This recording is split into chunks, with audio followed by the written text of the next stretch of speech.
Halo, selamat ketemu lagi sama Mimin di berita terkini MotoGP. What a race! Asli sih, ini sprint race paling seru sepanjang MotoGP tahun ini. Bukan karena Marc Marquez yang menang juara, tapi ada kejadian di belakang yang bikin semua ekspektasi buyar. Oke, kita bahas. Ya, jalannya race kali ini benar-benar di luar ekspektasi, benar-benar di luar nalar. Race kali ini dikuasai oleh rider-rider Spanyol, di mana podium 1, 2, dan 3 semuanya dimenangkan oleh rider berkebangsaan Spanyol.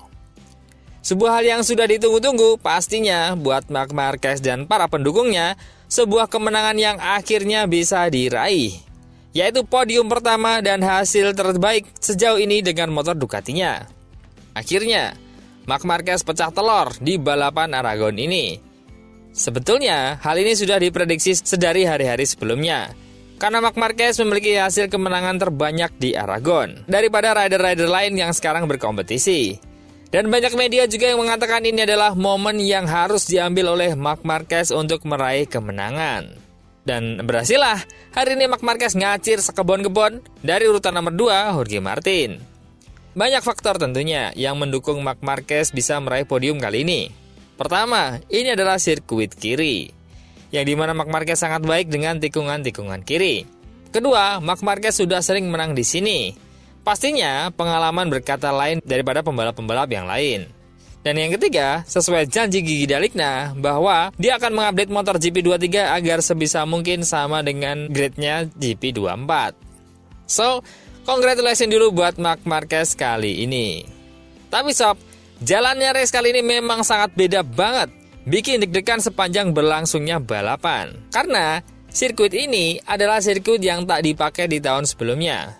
Kemudian, aspal sepenuhnya diperbaharui. Dan harapan para pembalap, sirkuit ini akan memiliki grip yang bagus. Tapi malah licin bukan main, kayak balapan lagi hujan.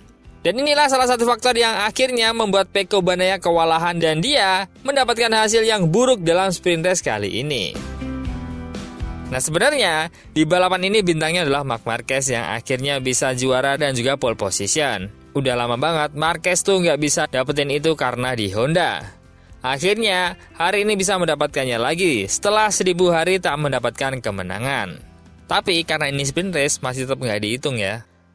Tapi dalam balapan ini, sepanjang race bukan Marc Marquez yang terus-terusan ada di kamera karena dia sudah ngacir jauh. Pecco lah sang pemuncak klasmen yang kesusahan balapan di sini tak lepas dari sorotan kamera. Dan walhasil akhirnya Pecco harus merelakan posisi pertamanya ke Jorge Martin karena selisih 3 poin. Nah, sebelum kita bahas balapannya Pecco, kita ke Acosta dulu jeda bentar. Acosta ini juga pecah telur karena kemarin-kemarin dia nomor 10 mulu. Susah banget buat bisa bertarung di depan setelah promosi meyakinkan di 3 balapan awal. Setelah itu, bak lenyap di telan bumi. Acosta, kesusahan bukan main, tapi kali ini menjadi momen yang bagus buat dia untuk bisa kembali podium. Yang juga berbahagia kali ini adalah siapa lagi kalau bukan pembalap dengan gaji terfantastis MotoGP saat ini, yaitu Fabio Quartararo. Ini yang menurut Mimin hiburan terbaik di sprint race kali ini, sob. Kapan lagi kita bisa lihat Yamaha nggak kesulitan dalam balapan dan mengasapi 4 Ducati termasuk Pecco Bagnaia, sang pemuncak klasemen. Quartararo tampil sangat cemerlang di balapan kali ini meskipun dia cuma bisa mendapatkan finish di urutan nomor 8.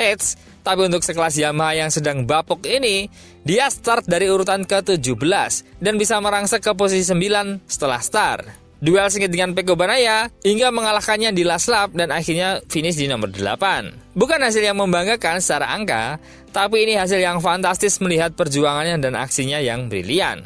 Quartararo mati-matian berkali-kali mencoba menyalip Pecco Bagnaia dengan sekuat tenaga dan selalu dibalas di lurusan.